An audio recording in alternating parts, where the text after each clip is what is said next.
जी नमस्ते अर्पण जी। हो चुका। हो चुका। ठीक है। ओके, शुक्रिया।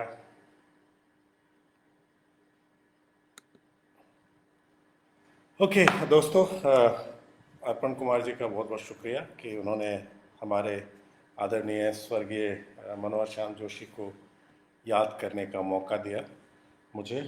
मैं ज़रा अपना मोबाइल ऑफ कर लूँ। और अ, आप पहले ही सुन चुके हैं। ये मेरी खुशकिस्मती थी कि प्रभात रंजन, जो मेरे दोस्त हिंदू कॉलेज के ज़माने से हैं, उन्होंने ही मुझे जोशी जी से मिलवाया था। और उन्होंने जो संस्मरण लिखे हैं उसमें कई जगह जिक्र भी इस बात का आता है उनकी किताब में। मेरा कोई बड़ा दावा साहित्यिक नहीं है जोशी जी पर, लेकिन संजीव की तरह जो आलोचना के संपादक हैं, या विभास जो देशबंधु कॉलेज में उनके साथ पढ़ाते हैं, इन दोस्तों के साथ मैं उनका बहुत बड़ा फ़ैन या पंखा रहा हूँ जोशी जी का। उनके डायलॉग्स हम लोग वैसे ही बोलते रहे हैं जैसे कि शोले के डायलॉग लोग आमतौर पर दोहराते पाए गए हैं। तो भगवती जी का भी शुक्रिया कि उन्होंने मुझे याद किया। हम लोगों ने कोशिश की थी बीच में एक फिल्म बनाने की जिसका नाम है कसब, जो कि मेरे ख्याल से देवदास के रिस्पॉन्स में लिखी हुई एक दिलचस्प कहानी है। और देवदास के वक्त की ही कहानी है, यानी मतलब देवदास का वक्त तो जाहिर है कि पिछली सदी के पूर्वार्ध की कहानी है।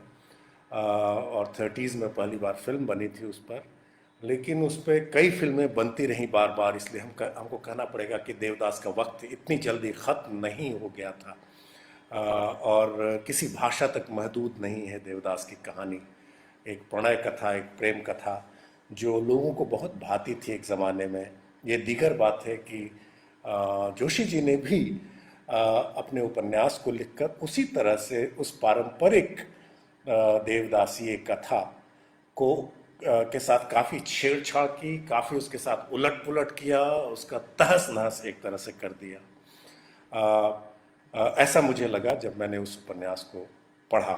और वो इतना रसमय और फंसमय उपन्यास है। राजीव रंजन गिरी ने मुझे कहा था लिखने के लिए उस पर संवेद के लिए, और मैं लिख पाया। मैं बहुत खुश था अपने आप से भी। मैं उससे कुछ अंश ज़रूर पढ़ूंगा आपके लिए। लेकिन सबसे पहले जोशी जी से मुलाकातों का जो एक दो मौका एक दो मौके आए उनसे मुलाकातों के, उनके बारे में चर्चा करना चाहता हूँ। उन्होंने हमें अपने घर पे बुलाया, बाकायदा बड़े बड़े लोगों के साथ बुलाया। आचार्य नामवर सिंह के साथ बुलाया, निर्मल जी थे, वाणी प्रकाशन के अरुण माहेश्वरी थे, और भी कई लोग थे। हम और प्रभात तो थे ही। हमने वहाँ पे दबा कर खाना पीना किया, और बहुत अच्छा खाना खाया, बहुत अच्छी बातें हुई, और बहुत कुछ कड़वी बातें भी हुई उस मौके पर। लेकिन जो सबसे यादगार बात यह है कि उसी ज़माने में एक कहानी आई थी जोशी जी की, जो कि राष्ट्रीय सहारा में छपी थी। राष्ट्रीय सहारा में नहीं छपी थी, राष्ट्रीय सहारा के कार्यकारी संपादक थे, या कार्यवाही संपादक थे, एग्जीक्यूटिव एडिटर या जो भी थे, आचार्य नामवर सिंह थे उस ज़माने में। और उन्हीं, हमें लगता था कि उन्हीं को लेकर ये कहानी लिखी गई थी, और हमने ये जोशी जी से कह दिया जब तक नामवर जी आते। तो बाकी तो पार्टी वार्टी चलती रही, उसमें बहुत मुबाहिसे तरह तरह की भी होती।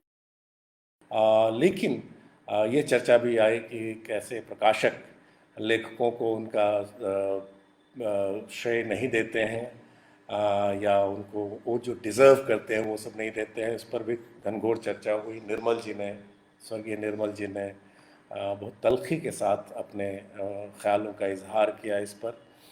लेकिन जब हम नीचे आए नावर जी को विदा करने के लिए, तो जोशी जी से रहा नहीं गया, और उन्होंने कहा कि इन लोगों का कहना है कि वो जो कहानी आई है वो आप ही पर है। मैं तो नहीं ऐसा समझता हूँ, मैंने आपको लक्ष्य करके ये कहानी लिखी भी नहीं थी, उन्होंने कहा, लेकिन इनको लगता है कि ये कहानी आपको लक्ष्य करके लिखी गई थी। और उसमें नावर सिंह एक पावर फुल अथॉरिटी के रूप में दिखाई पड़ते हैं, जिनके पास बहुत सारी सत्ताएं हैं और जो बहुत सारे समझौते जो करते हैं। तो ये दिलचस्प किस्सा था। हाँ, और हम उनके कहने के अंदाज को लेकर बहुत ही मुतासिर थे जोशी जी से। इस बात से भी मुतासिर थे कि सिर्फ लेखक नहीं थे वो एक साथ पत्रकार भी थे, वो फिल्मी लेखक भी थे और नागर जी के शिष्य थे, और ऐसे वैज्ञानिक थे जो कि लेखक हुए, होते होते रह गए। और जो खिलंदड़पन जोशी जी के लेखन में है, तमाम उपन्यासों में जो पसरा हुआ है खिलंदड़पन, जो कि भाषा को एक चुनौती देता है, जो कि हिंदी की के क्षितिज का विस्तार करता है, सीमाओं का विस्तार करता है, जो हिंदी की सीमाओं में कुमाऊनी को अपने आगोश में लेता है, लेकिन सिर्फ कुमाऊनी को नहीं। मैं इतना मुतासिर जोशी जी की भाषा से हूँ, और मैं ऐसे तमाम लेखक और लेखिकाओं से मुतासिर रहा हूँ जिनकी ज़बान थोड़ी पैनी, थोड़ी अलग, थोड़ी जड़ों में धंसी हुई, और जो नित्य नए प्रयोग करती हुई ज़बान हो। जाहिर है उसमें कथ्य तो हर लेखक है, कहानी कहने के लिए कुछ ना कुछ तो चाहिए ही हैं उनको, लेकिन कैसे कहानी कही जानी चाहिए, और उसमें कितनी परतें आप समेट पाते हैं, और भाषा के जरिए आप कितने प्रयोग कर पाते हैं अपने चरित्रों के निर्माण में। जोशी जी सिर्फ सिनेमा के लिए लिखते नहीं थे, टेलीविजन के लिए लिखते नहीं, सिनेमा के रूप में फिल्म अपने उपन्यासों को भी सोचते थे। ऐसा मैंने अपने उस लेख आर्ग्यू किया जिसका नाम था मनोहर श्याम की भाषा लीला, जो कि मेरी किताब में है। और आप देख सकते हैं कि उस लेख का और जोशी जी का प्रभाव इतना है मुझ पर कि मैंने अपनी किताब का नाम के ज़्यादातर लेख सिनेमा पर या भाषा पर हैं या रेडियो पर हैं, मीडिया पर हैं, लेकिन मैंने उस शीर्षक चुराया, मीडिया की भाषा लीला इसका नाम दिया मैंने। और मैं आपको दिखाना चाहूँगा कि वह उस लेख का कवर जो मृत्युंजय चैटर्जी ने डिज़ाइन किया था, वो जो जाहिर है राजकमल प्रकाशन से प्रकाशित कसब और बैक कवर है। तो जोशी जी के आसपास तो मैं खिलंदड़पन में नहीं पहुंच सकता, ना भाषा प्रयोगों में, ना, लेकिन मैंने कसपा अवतार में मनोहर श्याम की भाषा लीला इसको नाम दिया। जैसे विष्णु का है, प्रसिद्ध है दशावतार में से, उसी तर्ज पे मैंने कसपा अवतार, कसप अवतार यानी कसप नामक उपन्यास के अवतार में मनोहर श्याम हमारे यानी जोशी जी कौन सी हैं भाषा की, ये करने का इरादा था मेरा। तो मैंने इसमें कई चीज़ें कही, लेकिन मुख्य मैंने ये सिद्ध करने की कोशिश की जोशी जी की भाषा दरअसल काफ़ी फिल्मी है। कसब 40 दिनों की शूटिंग में लिखी गई थी, इत्तेफाक नहीं है कि शूटिंग इसको जोशी जी कहते हैं, बल्कि ये फिल्मी ज़बान में लिखी हुई भाषा है। और जिस तरह से भाषा रंग बिरंगी है, तरह तरह की बोलियों, भाषाओं, इंदराज को समाहित करते चलती हैं अपने आप में। तरह तरह के रजिस्टर या दीवान, तरह तरह के इलाकों के असरात लेकर, पंजाबी से लेकर के, बंगाली से लेकर के, दक्षिण भारतीय से लेकर के, गुजराती से उत्तर पूर्व, हर जगह आप चाहे अफ्रीका, चाहे यूरोप, कहीं चले जाइए, आप हर तरह का प्रभाव सिनेमा के महाभारत में, क्योंकि उसमें सब कुछ है और इससे बाहर कुछ भी नहीं है, ऐसा हम कह सकते हैं सिनेमा के बारे में, जैसा कि महाभारत के बारे में एक ज़माने में कहा जाता था कि इसमें सब कुछ है। तो मैं जी कसब में भी तरह तरह की और वो उन्मुक्त थे। उनमें उस तरह के कुसंस्कार नहीं थे जो आमतौर पर कंजर्वेटिव लोगों में। दिल खुले हृदय के इंसान थे। उन्होंने दुनिया देखी थी, दुनिया के बारे में उन्होंने लिखा भी था। दुनिया और भारत के बीच में जो एक खाई होती है उसको भी पाटने की कोशिश की उन्होंने लगातार। चीन के बारे में लिखा और उन सब के बारे में आलोचनात्मक, वैसे ही जैसे कि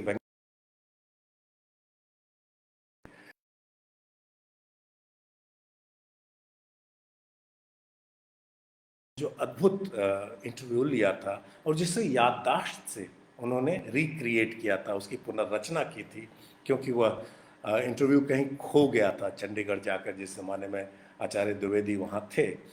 तो ये उनका एक जीनियस कैटेगरी के राइटर थे जोशी जी, मनोहर श्याम जोशी। इसीलिए हमारी पीढ़ी इतनी शावनत है उनके प्रति। और एक कोट मैंने जो हमारी किताब थी दीवाने सराय, जो मीडिया विमर्श को लेकर के थी, उसमें हमने एक लेख छापा था जोशी जी का, जो उसमें से एक कोट हमने डाला था जोशी जी ने की थी कि क्यों हिंदी विभागों में सिनेमा पढ़ाया जाना चाहिए। ये 90s का एक लेख था जोशी जी का। यानी वो जो कर रहे थे सिनेमा के साथ या टेलीविज़न की दुनिया के साथ, हिंदी के क्षितिज का विस्तार करना चाह रहे थे, उसके संस्कारों से उसको अलग, उस कैद से आज़ाद करना चाहते थे जिसमें हिंदी एक तरह से फंसी हुई थी काफ़ी हद तक। उससे उसको आज़ाद, एक तरह की एक दयनीयता भी थी, क्योंकि एक कहानी बन चुकी थी पंडित नागर साहब को लेकर के, या कई लोग जो गए फिल्मी दुनिया में नेपाली को लेकर के या दूसरे लोगों को लेकर के, और जो टिक नहीं पाए, क्योंकि और उर्दू वाले गए और उन्होंने वहाँ पे जमकर काम किया। तो हिंदी और उर्दू को लेकर जो ये तना, और ख़ासकर सिनेमा को लेकर वो संघर्ष एक तरह से चलता रहता है आगे तक भी। गो कि राजेंद्र यादव और मनोहर श्याम जोशी और मन्नू भंडारी और कई लोगों ने बहुत सारी चीज़ें लिखी फिल्मों के लिए, और फिल्में बनी भी। रेणु की कहानियों पर भी आज भी बन रही, पंचलाइट भी बनी है अभी हाल में, फिल्में बनती रही हैं। लेकिन एक समस्या तो थी कि आप फिल्मी दुनिया को कहीं ना कहीं निम्न कोटि की जगह मानते थे, इसलिए आप वहाँ जाने से कतराते थे।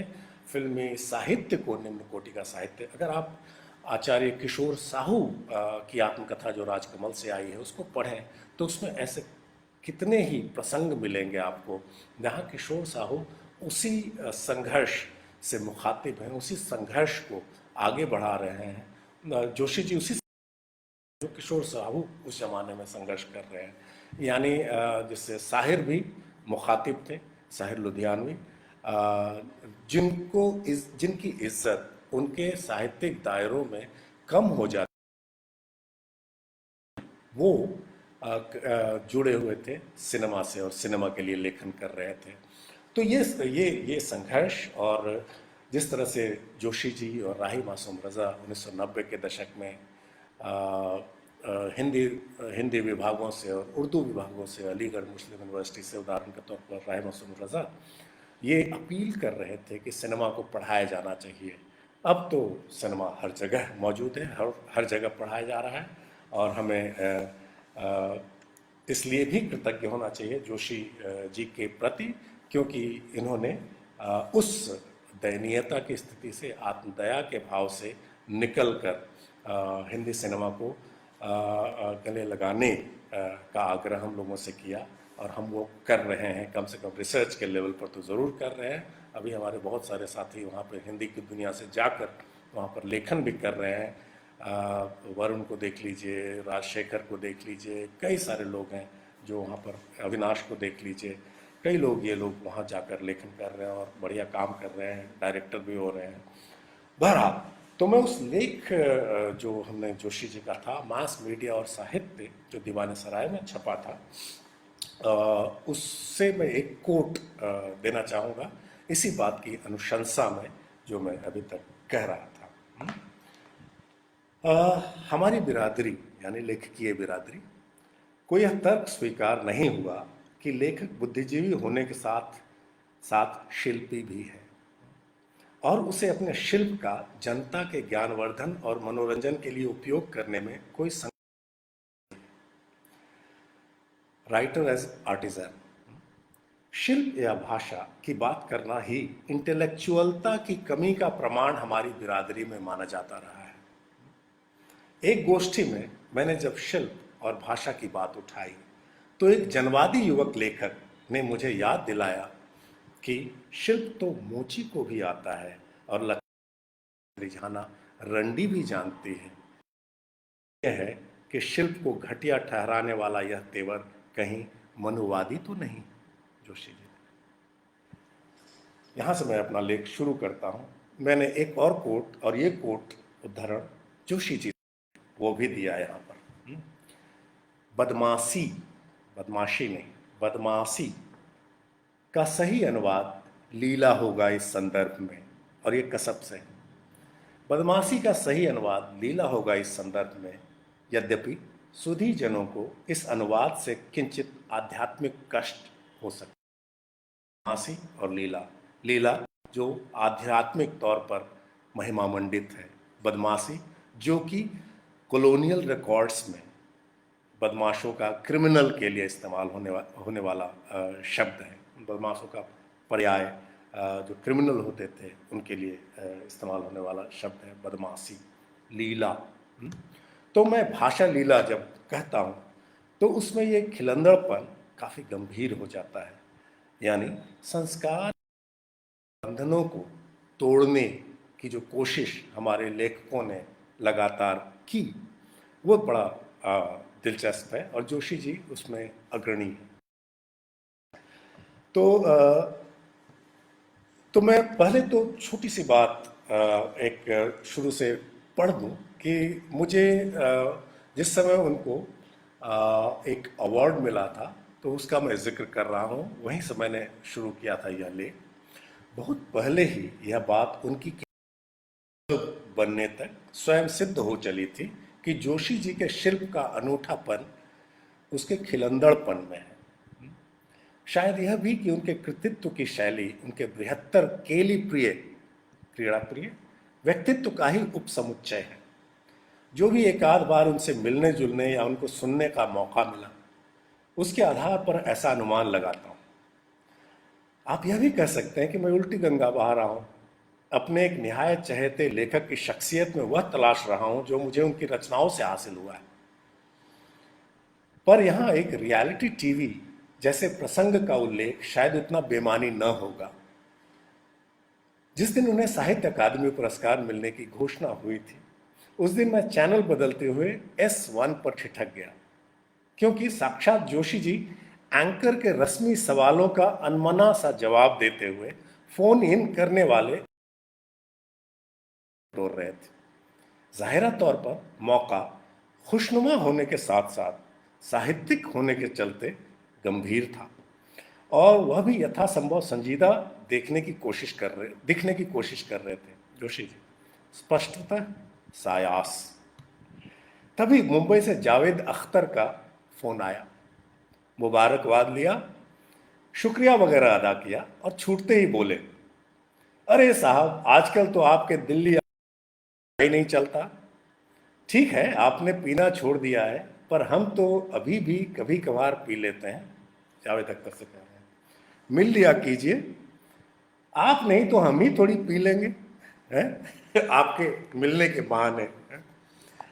टीवी पर अपने पीने का ऐसा बेलौस और एलानिया हलफनामा पेश करना कम से कम साहित्यिकों में तो सिर्फ जोशी जी के ही बूते की बात थी, और यही सांस्कृतिक बदमाशी जोश जू के सीलिंग फैनों को बहुत पसंद थी, है, रहेगी। तो ये जोशी जी थे रियल लाइफ में, रियलिटी टीवी पर परफॉर्म करते हुए उस दिन जिस दिन उनको मुल्क का बहुत बड़ा अवार्ड, साहित्य अकादमी अवार्ड मिल रहा था। उनकी लेखन शैली के बारे में बहुत बड़े बड़े लोगों ने बहुत कुछ कहा है। अज्ञेय ने कहा है, अज्ञेय कहते हैं यह तो जोशी जी जैसा हो गया। कोई ऐसी फड़कती हुई पंक्ति जब उनके पास आती थी दिनमान के ज़माने में, उससे भी पहले, लेकिन या उसी ज़माने में, तो जोशी जी जैसा हो गया। मसला यह है कि आपको लगता है, और ये मैं अपनी समस्या बता रहा हूँ, कि आपने पढ़ लिया है उपन्यास जिस पर आपको लिखना है, आपने झंडे पताके गाड़ दिए हैं, किसी उद्धरण के लिए पोस्टिट स्मारिका की शरण में जाते हैं और तत्क्षण पाठ की गिरफ्त में आ जाते हैं। तो पढ़ना ऐसा अनपुट डाउनेबल एक्सपीरियंस होता है, इतना रसमय और फसमय होता है कि पाठ मात्र का आनंद लेखन के लिए व्यवधान पैदा कर देता है। तो ये मेरी समस्या थी। तो सवाल है कि भाषा की जोशीगिरी क्या है, ये भाषा लीला क्या है? तो लगभग ये वैसा ही है कि गूंगे को गुड़ का स्वाद बताने जैसा। मैं कैसे बताऊं उस भाषा के बारे में जो भाषा अनुकरणीय है? मैं कैसे बता सकता हूँ? गूंगे के गुड़ का विखंडन एक तरह से करना है या लिखना, ठीक है? तो पहली बात जो मैं कहता हूँ इस लेख में वो ये कि जोशी जी अपने उपन्यासों में मेटाफिक्शन रचते हैं, यानी ऐसा फिक्शन जो सिर्फ फिक्शन नहीं है बल्कि एक पूरी सैद्धांतिकी है। यानी आप उपन्यास को सिर्फ उपन्यास नहीं रहने देते हैं, बल्कि उसमें ऐसे आलोचनात्मक कोण, ऐसे आलोचनात्मक ख्याल, ऐसे विचार घुसाते हैं कि वह उपन्यास की आलोचना भी साथ साथ हो जाते हैं ये कोण। यानी आलोचनात्मक उपन्यास जो खुद की आलोचना लगातार करते चले, ऐसा उपन्यास जो खुद का विखंडन भी हो, ये दिलचस्प है। जोशी जी के तमाम उपन्यास ऐसे हैं जहां वो भी मौजूद हैं लेकिन साथ साथ वो बाहर भी हैं। इसका उदाहरण मैं आखिर में दूंगा आपको, और कैसे वो खुदा के साथ, ईश्वर के साथ होड़ की बात करते हैं, वैसे ही जैसे कि मंटो किया करते थे कि कौन बड़ा रचनाकार है, वह परम लीलाधर या मंटो, है ना? इस तरह की बात जोशी जी के कसब में भी है। बहरहाल यह प्रेम कथा है और भगवती जी को डेडिकेटेड कहानी है, क्योंकि भगवती जी को प्रेम कहानियाँ बहुत पसंद थी और इसलिए ये अपने प्यार के इजहार में एक तरह का जोशी जी का एक कथ्य है। क्या बात है, आप अपनी प्रेमिका के लिए, अपनी पत्नी के लिए एक पूरी किताब लिख दें कि ये उनके लिए है, ये कितनी बड़ी बात है उस लेखक के लिए। हम तो यह सोचकर खुश हैं कि वह जो कोट अनकोट स्वांतर सुख है या सिर्फ अपनी पत्नी के सुख के लिए लिखा गया, वह हम लोग को इतना सुख दे रहा है उपन्यास आज तक, ये दिलचस्प है। बेढब सी कादम्बरी। तो भाषा प्रयोग उनकी क्रीड़ा प्रियता का निश्चय ही एक निश्चित कोण है। और किस्सा गोई में क्या होता है, किस्सा गोई हमेशा कहीं ना कहीं उत्कंठा पैदा करती चली जाती है। जैसे ही आप एक प्रसंग पढ़ रहे हैं वहाँ पर एक उत्कंठा पैदा हो जाती है, एक सवाल आन खड़ा होता है कि आगे क्या। जैसे कि डिटेक्टिव उपन्यासों में होता है, डिटेक्टिव कहानियों में होता है, शर्लॉक होम्स में होता है, तो वैसा ही है।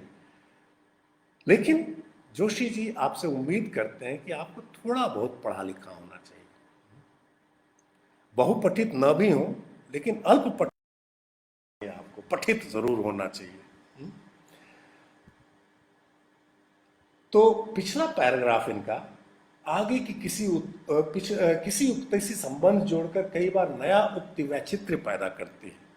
कोई भी उठा करके देखते हैं, कोई भी अनुच्छेद उठा कर देख लें, यह नहीं कि कह दिया अब कुछ और कहो, बल्कि कह दिया, उससे आगे जो कहना है उसका क्या संबंध बनेगा, यह जुगाड़ते और इशारते चलना जोशी जी की क्रीड़ा प्रिय कल्पनाशीलता की विशेषता है। मैं ये कहना चाह रहा हूँ कि इतनी इंटरटेक्चुअलिटी, इतनी अंतरपाठ्यता जोशी जी के उपन्यासों में है, कसब में भी है, कि आपको बहुत कुछ रेफरेंसेस, बहुत सारे संदर्भ मज़ा देते हैं। अगर आपने उनको नहीं भी पढ़ा है तो कोई बात नहीं, लेकिन थोड़ा अंदाज़ा होना चाहिए कि वो किन संदर्भों में क्या होगा, इतना कुछ अंदाज़ा होना चाहिए। तो आंचलिकता नहीं है, सिर्फ कुमाऊनी रजिस्टर नहीं है, इसमें फिल्मी रजिस्टर भी है, जैसा कि मैंने कहा। यानी गाने बार बार आते हैं, फिल्मी गाने, फिल्मी डायलॉग भी बार बार आते हैं। और अगर आप उपन्यास की प्रगति को देखें, उसके बहाव को देखें, आगे बढ़ते हुए वक्त के साथ जो उपन्यास आगे बढ़ देखें, तो आप शिनाख्त कर सकते हैं कि जिस समय वो घटना हो रही है, उस समय का गाना, उस समय की किसी फिल्म का गाना उसमें डाला जा रहा है। ठीक है, तो यानी एक फिल्म का इतिहास समांतर चलता है जोशी जी के इस उपन्यास में, यानी फिल्मी एक भी रजिस्टर है ना। तो मैं यहाँ पर जोशी जी को करता हूँ जो मेरे प्रिय लेखक रहे हैं, जैसे कि राजा राधिका रमन प्रसाद सिंह, हजारी प्रसाद द्विवेदी, जो सिर्फ एक तरह की हिंदी के नहीं हैं, राही मासूम रजा, रेणु, कृष्णा सोबती, काशीनाथ सेन, अनामिका, बहुत सारे ऐसे लोग हुए हैं, बहुत सारे ऐसे लेखक और लेखिकाएँ हमारे हिंदी में हुई हैं और हुए हैं, जो कि भाषा की सरहदों, उसके तटबंधों को अपनी रचनात्मक धार से नस्त नाबूद करते चले जाते हैं, है ना, जिनका गद्य ऐसा है। तो आंचलिकता सिर्फ एक औजार है उस टूल बक्से में जिसका नाम जोशी जी का गद्य है। कुमाऊनी हिंदी तो कसब का घोषित माध्यम है ही। यहाँ कुर्मांचल के अलावा कम से कम 3 और कह रहा हूँ। पहला अंग्रेजी का, जो मुख्य गुलनार और डीडी देवी दत्त का शॉर्ट, का भी शॉर्ट हैंड याद रखिए, के मध्य घटते प्रसंगों और बाद में प्रौढ़ दिग्दर्शक डीडी और कला संरक्षिका मिसेस मैत्रेयी के संदर्भों, खासकर उनके संवादों में झलकता है अंग्रेजी। दूसरा शास्त्रीय शास्त्राणी की बनारसी भोजपुरी का, और तीसरा फिल्मी जबान का, जिसकी चर्चा मैंने की। और ये सब एक दूसरे से क्या बखूबी नथे गुथे हैं, हर पाठक पर जाहिर हो जाता है। बब्बन और डीडी की आपसी कूट भाषा फिल्मी है। नायिका बेबी और उसकी सहेलियां एक ही सांस में कुमाऊनी रस्मी गीत और फिल्मी गीत गाती हैं। उपन्यास में प्रयुक्त अनगिनत गानों के मुखड़ों से एक मिसाल लें। प्रसंग है नायिका का प्यार के होने के प्रति प्रत्याशा मिश्रित याकी भाववाचक प्रश्न का, जो कि वह सिने गीत की एक पंक्ति के जरिए पेश करती है, बकौल जोशी जी। और ये मैं कोट कर रहा हूँ, लंबा सा उदाहरण है, पृष्ठ 155 पर कसब के। यही मुझे सिनेमाई गीतों का इतना अधिक सहारा लेने के लिए नायक नायिका की ओर से विज्ञ पाठकों से क्षमा याचना करना भी आवश्यक है। मुझे विश्वास है कि वे मेरी लाचारी समझेंगे और उनकी सहानुभूति इस कथा के युवा पात्रों को समान रूप से प्राप्त हो सकेगी। प्रेमोपयोगी काव्य का हिंदी में शोचनीय दारिद्र्य है। संस्कृत काव्य, रीतिकालीन, भक्तिकालीन काव्य और उर्दू शेरो शायरी का सहारा वे ले सकते थे, ये नायक और नायिका, किंतु एक तो वे इनसे सुपरिचित नहीं, दूसरे इनसे नितांत सामंती सा रंग मिलता है प्यार को, जो लोकतंत्र में अभीष्ट नहीं। सामंती भाषा में आप कैसे प्यार करेंगे? अस्तु, सिनेमा गीतों का ही संबल है। हिंदी कवि क्यों प्रेमोपयोगी काव्य नहीं लिख सके? कतिपय रसाभिषिक्त कवियों के एतत् संबंधी सत प्रयासों के बावजूद क्यों नहीं हिंदी भाषी प्रेमियों के मध्य इस पार प्रिय तुम हो मधु है अथवा इन फिरोजी होठों पर बर्बाद मेरी जिंदगी, अथवा पीले फूल कनेर के गा गा कर प्रेम करने का चलन हो सका, यह स्वतंत्र चिंतन का विषय है जिस पर फिर कभी विचार हो सकता है। संप्रति विचारणीय है नायिका की वह चिरौरी, इतना तो बता दो कोई हमें, क्या प्यार इसी को कहते हैं, फिल्मी गाना। नायिका द्वारा प्रस्तुत सूची में भी पहला इंदराज वही पुरानी सूची वाला है। वह पास रहे नजरों में समाये रहते हैं। प्यार की स्थिति का एक बयान है, एक नाजुक सा स्टेटमेंट है कि कैसे अनुपस्थिति उतनी महत्वपूर्ण नहीं होती, क्योंकि नजरों में आप समाये ही रहते हैं। ठीक है, तो अनुवाद भी इसी तरह से नागरी में है ही, शाब्दिक पर लतीफ अनुवाद के साथ।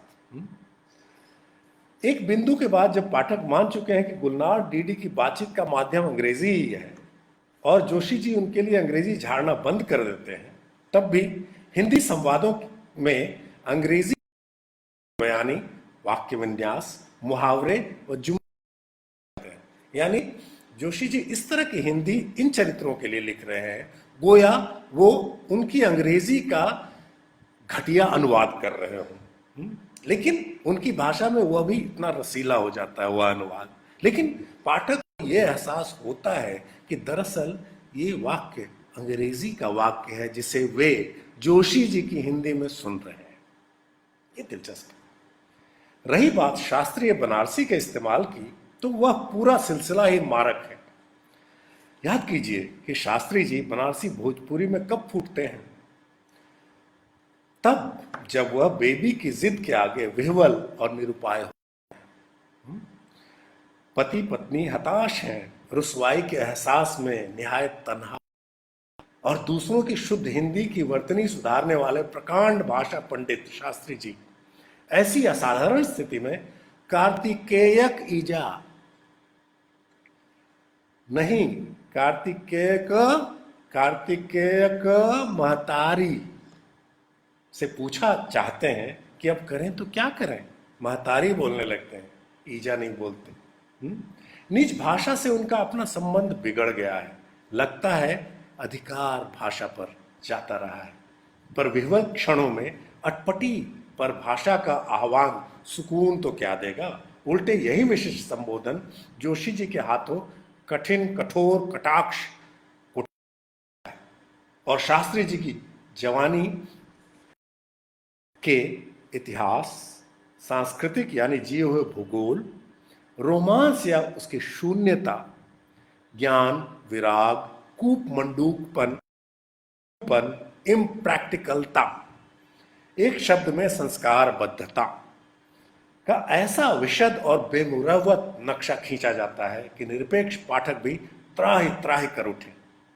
कुछ ऐसा ही है विस्मयादि बोझक चिन्ह विभूषित कार्तिकेय क महतारी के शीर्षक से शुरू या उस पर समाप्त होने वाले अनुच्छेदों का असर ये है कि कैसे जो शास्त्री जी भूल जाते हैं अपनी भाषा, अपनी मातृभाषा, और एक तरह की बनारसी में बोलने लगते हैं अपनी पत्नी से ही अंतरंग क्षणों में ही, क्योंकि एक तनाव है भाषा से, उनका अधिकार भाषा पर से जाता रहा है। क्या बात है। तो ये मेलोड्रामा भी है, ये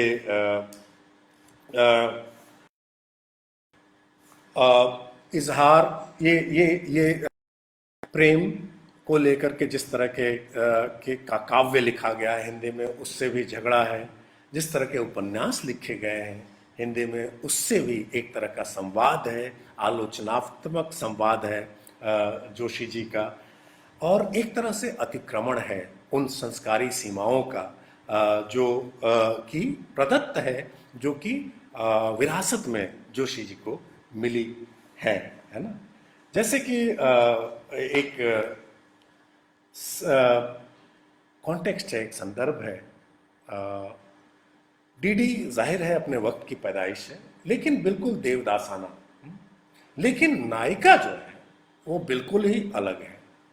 वो अपने वक्त की नहीं है, वो उस वक्त की नहीं है जिस वक्त की कहानी है। और उसके चित्रण में जोशी जी ने परंपराओं को ध्वस्त कर दिया है। याद कीजिए वह प्रसंग जब डीडी बेबी न बोलने की हिदायत पर अमल करते हुए स्लेट पेंसिल पर लिखकर वार्तालाप करते हैं, और जब नींबू को लेकर विवाद उठता है, नायक भावुकतावश नींबू के नायिका द्वारा नमक लगाकर चट कर दिए जाने की संभावना से प्रत्यहत है। प्यार के अमर अनमोल उपहार का ऐसा दैनंदिन इस्तेमाल। जोशी जी नायक को जैसे समझाते हैं, कोट, अरे यह तो शुरुआत है, जब पराकाष्ठा पर पहुंचेगा तेरा प्यार, तब नायिका तेरा चुरा कर दिया नींबू क्या, स्वयं तुझे दही नमक से खा जाएगी। भक्षण प्रेम का अंतिम चरण है। कितना तो प्यारा लग रहा होता है चूहा बिल्ली को जिस समय वह पंजा मार रही होती है उस पर। भोज्य भोक्ता, शिकार शिकारी की कैसी भूमिका पलट करते हैं जोशी जी, साफ हो गया होगा। पर मेरे इस लेख के ताल्लुक से महत्वपूर्ण पंक्ति भक्षण प्रेम का अंतिम चरण है। कामायनी मुझे ठीक उर्वशी का मशहूर प्रेम काम देह अदेह का द्वैत कितनी सफाई से फैसला कुन लहजे में समाप्त होता है, यह विचारणीय है। रूप की आराधना का मार्ग आलिंगन नहीं तो और क्या है, दिनकर की राष्ट्र पंक्ति। बात तो वही है जोशी जी में भी, पर भूमिका विपर्य दर्शनीय है। भक्षण प्रेम का अंतिम चरण है वह उपन्यास ही क्या जिसमें इस तरह की सारगर्भित, चिरस्मरणीय और बहुउद्धरणीय इकलाइना जुमले न हो। जुमला वाक्य, वो लाइन, वन लाइनर्स अंग्रेजी। प्रसंगेतर आनंद और प्रसंगातीत उपादेयता ऐसी लाइनों की ताकत है। निवेदन है कला के महारथी हैं।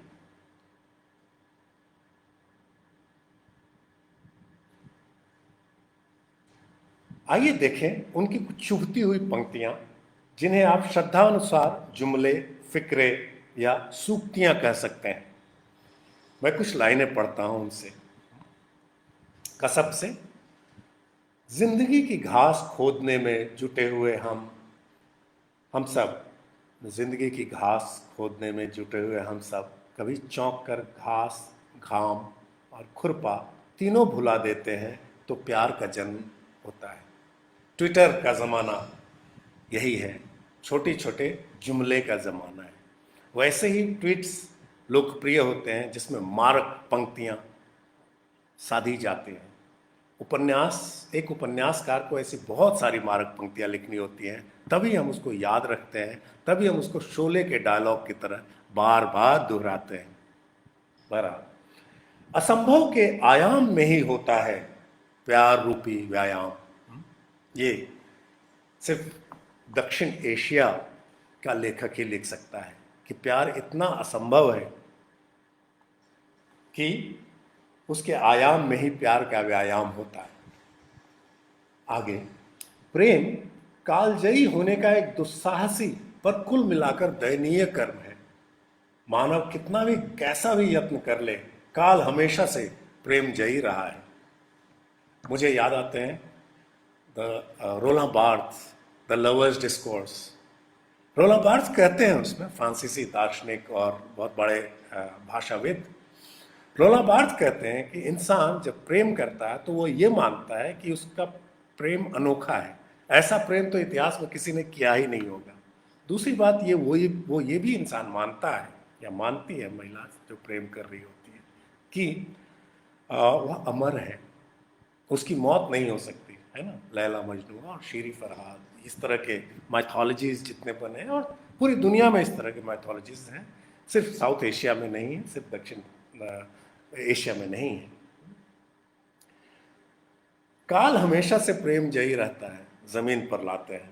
यही है मेटाफिक्शन कि रूमानी है तो ये प्रेम कथा है, तो प्रेम कथा ही, लेकिन पाठक को जगाते हैं बीच बीच में, जोशी जी चपत मारते हैं, जमीन पर लाते हैं कि कहानी ही है, प्रेम भी कोई अमर चीज नहीं है जिसमें तुम फंस के रह जाओ कि अपने आप को आलोचनात्मक नजरिए से नहीं देख सको, अपने ऊपर तुम हंस नहीं सको।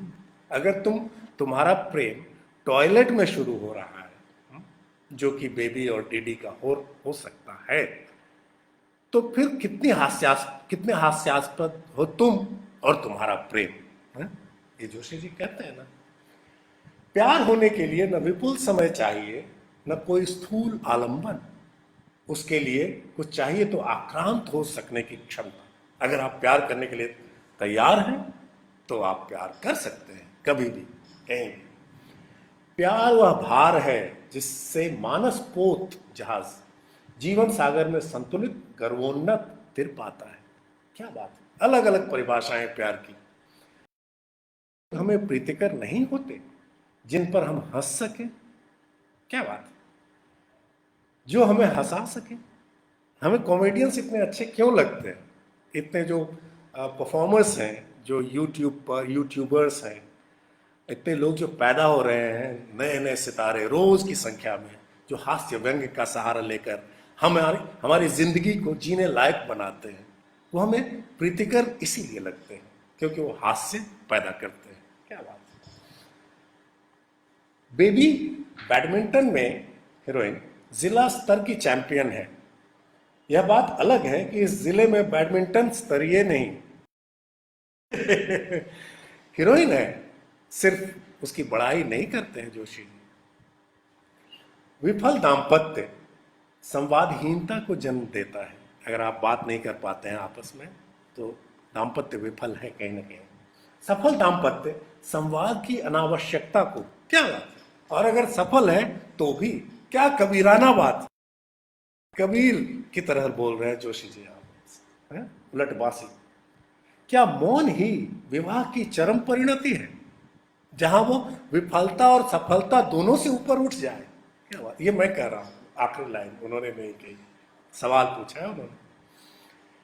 साहित्यिक लोगों की बातचीत में इस तरह का घपला हो जाता है, उनमें शब्दों के बहुत अर्थ निकालने की प्रवृत्ति जो होती है, जैसा मैं कर रहा था अभी। फिर जब डीडी ने अपना मसला दो टूक बयान किया तो ऐसे समझाने पर तो साहित्यकार तक समझ जाते हैं, यानी जोशी जी जो बगल में खड़े देख रहे हैं वो भी समझ जाते हैं। मेटाफिक्शन, एक आलोचनात्मक आंख से इस कहानी को वो लगातार देखते चले जा रहे हैं।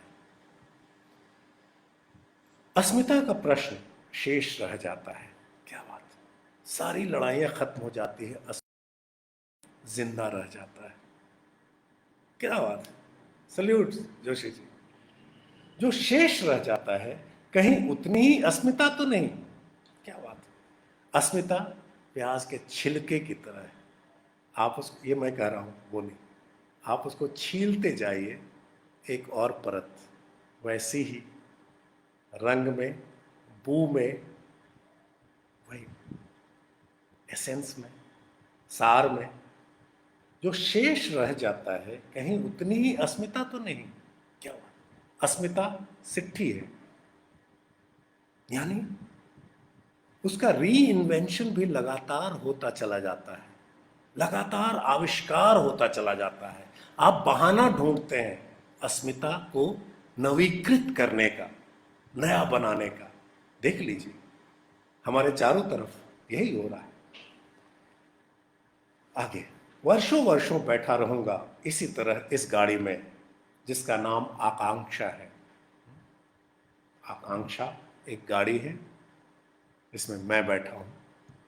संघर्ष का टिकट मेरे पास होगा, सुविधा का रिजर्वेशन नहीं। क्या अद्भुत। कोई भी जो संघर्षशील इंसान है उसको ये पंक्ति कितनी अच्छी लगेगी। नियति लिखती है हमारी पहली कविता और जीवन भर हम उसका संशोधन किए जाते हैं। हमारे हाथ में सिर्फ संशोधन करने का अधिकार है। अद्भुत, यानी कहीं ना कहीं भाग्य का लेखा लिखा हुआ है। किस चरित्र ने कहा ये मुझे याद नहीं है, ये सवाल लेकिन पूछना है। दिलचस्प होगा कि कौन ये बात कब कह रहा है। जैसे हम लोग पढ़ते थे ना बचपन में, किसने कहा, कब कहा, क्यों कहा। तो ये उसमें लेकिन मैं नहीं जा रहा हूं। मैं इनको ऐसी याद रखने लायक पंक्तियों के रूप में याद रख रहा हूं और आपको याद दिला रहा हूं कि कितनी अद्भुत पंक्तियां जोशी जी ने इस उपन्यास के कलेवर में रखी हैं, लिखी हैं। और 40 दिन के अंदर ये सब। मुख से न बोलने की मुनादी क्या आंखों पर भी लागू होती है? वो जब संभाषण नहीं हो रहा था, स्लेट वाला जो प्रसंग जो था ऊपर में मैंने जो बताया, क्या मुख से न बोलने की मुनादी क्या आंखों पर भी लागू होती है?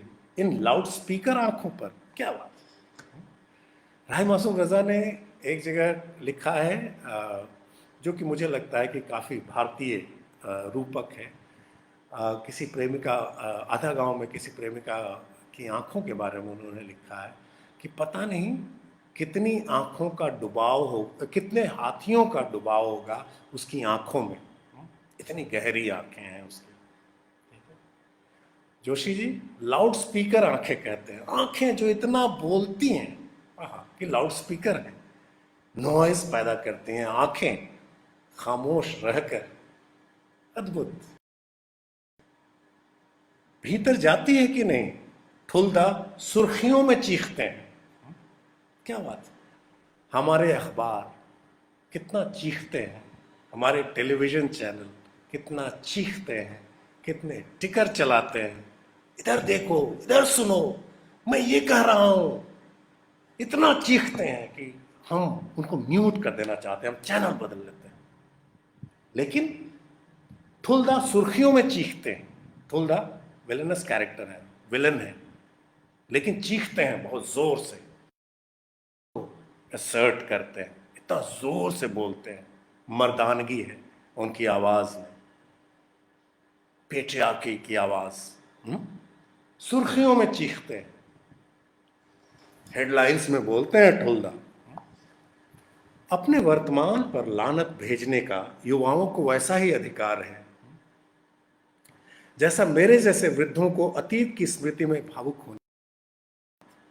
अलग अलग उम्र पर इंसान कैसे अलग अलग ढंग से सोचता है, एक लाइन में 2 पीढ़ियों का निरूपण कर दिया जोशी जी ने। अपने वर्तमान पर लानत भेजने का युवाओं को वैसा ही अधिकार है जैसा मेरे जैसे वृद्धों को अतीत की स्मृति में भावुक होने का। नॉस्टैल्जिया वृद्धों के लिए, और वर्तमान की आलोचना करना युवाओं का अधिकार है।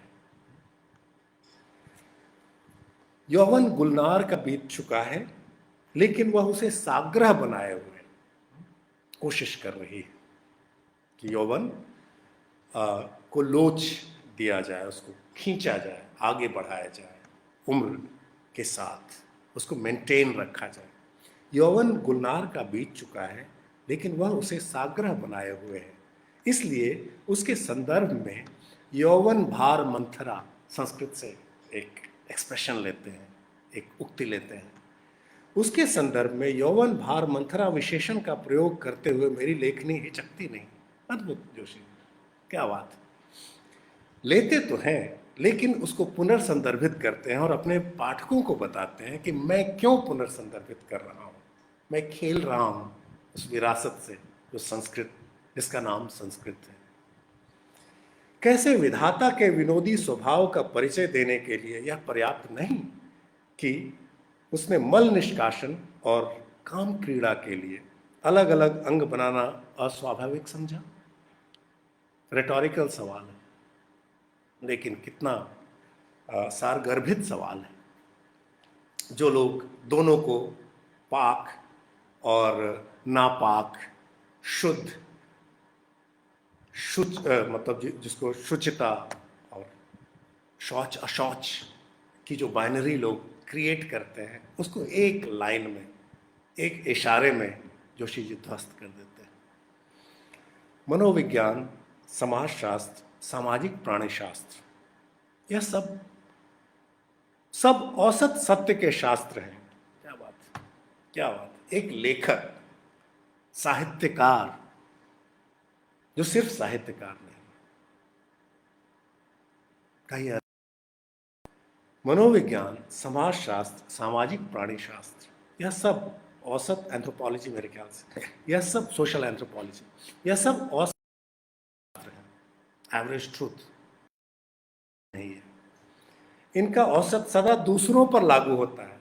हाँ? क्या कितनी बड़ी बात है जोशी, बतौर इतिहासकार हम जब इतिहास लिखते हैं तो उससे अक्सर बाहर होते हैं, यानी हम उस लेंस नहीं घुमाते हैं जिस लेंस से हम दुनिया का इतिहास लिखते हैं।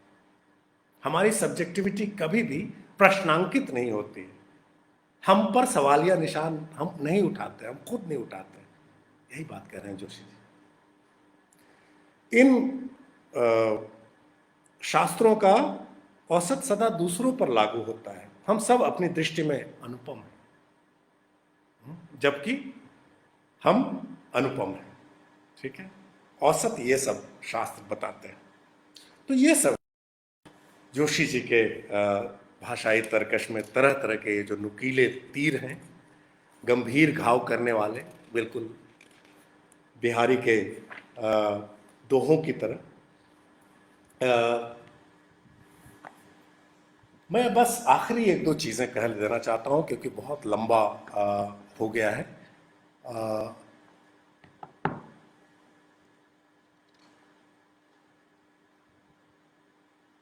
हाँ, एक कोट चूंकि मैंने किया था इसमें और मुझे बहुत अच्छी ये पंक्तियां लगती हैं, इसलिए मैं सुना ही देना चाहूँगा आपको। साहित्यिक शास्त्रार्थ के बारे में बात कर रहे हैं जोशी जी, और नायक इसमें उनकी पॉलिटिक्स भी साफ हो जाती है, उनका राजनीतिक रुख क्या है इश्क को लेकर के, और ऐसा साहित्य जो इश्किया साहित्य कहा जा सकता है, प्रेम साहित्य कहा जा सकता है, उसके बारे में। और मैं यहाँ पे नज़ीर अकबराबादी, मंटो, सुरेंद्र वर्मा, इन सबको याद कर रहा हूँ, उसी संदर्भ में जोशी जी को भी कोट करता हूँ। नायक के पौरुष के आगे प्रश्न चिन्ह सा लगा होने के बावजूद सैद्धांतिक स्तर पर यह शंका उठ सकती है कि यह कथानक पुरुष सत्तात्मक हुआ जा रहा है। अस्तु नायिका की ओर से कुछ निवेदन करने की अनुमति चाहूंगा। कितने कितने सचेत हैं बतौर लेखक, बतौर उपन्यासकार, कि बीच में घुस जाते हैं और विखंडन कर डालते हैं अपने ही लिखे का मेटाफिक्शन। अस्तु नायिका की ओर से कुछ निवेदन हुआ जा रहा है कथन, किंतु कुछ और कहूं इससे पूर्व यह स्वीकार करना अपना कर्तव्य समझता हूं कि नायिका के निरूपण में मेरा स्वयं पुल्लिंग होना बाधक है। मैं खुद ही मर्द हूं, क्या करूं, लिख रहा हूं नायिका के बारे में और अपील भी उसकी तरफ से ही कर रहा हूं, और वो भी पुरुष सत्ता के खिलाफ, पुरुष सत्तात्मक कथानक जिसका रचयिता भी मैं ही हूं, उसके खिलाफ। क्या बात, कितनी विडंबना है एक साथ। झेलो पाठक झेलो। इस विषय में हुए साहित्यिक शास्त्रार्थ में से 3 स्थापनाओं का उल्लेख कर देना श्रेयस्कर होगा। पहली यह कि पुरुष अपने साहित्य में स्त्रियों की भूमिका सीमित रखते हैं। पुरुष महिलाओं को, क्या बात, कितना बड़ा इतिहास सम्मत सत्य। और उस सीमित भूमिका का निरूपण भी पुरुष सत्तात्मक मानकों के अनुसार करते हैं, है ना, पेट्रियार्कल नॉर्म्स।